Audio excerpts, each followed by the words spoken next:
شهرستان نیشابور با دارا بودن بیش از 237 واحد صنعتی و نیمه صنعتی دامپروری یکی از مراکز اصلی تولید شیر در شمال شرق کشوره.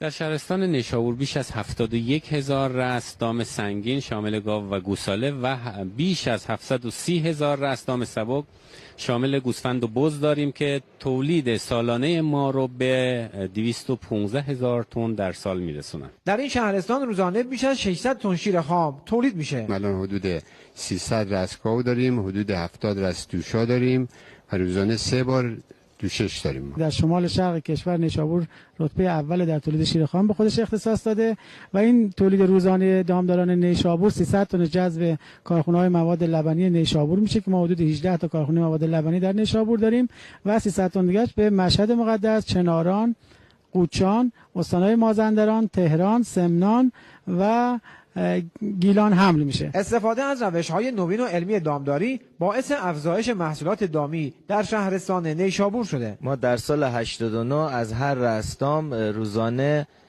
میانگین هولوش 27 کیلو شیر میگرفتیم که الان این رکورد رسیده به روزی 40 کیلو به ازای هر رأس دام با استفاده از روش‌های اصلاح نژادی و تکنیک‌های تغذیه‌ای و هولوش روزانه 2 تن و 600 کیلو شیر تحویل میدیم به کارخونجات. شیر کاملترین غذا و اصلی ترین منبع تامین کلسیم بدنه که سرانه مصرفش در ایران نصف استاندارد جهانیه. کاهش قیمت نهادهای دامی و برقراری و پرداخت شدن یارانه شیر از مهمترین مطالبات دامداران کشورمونه.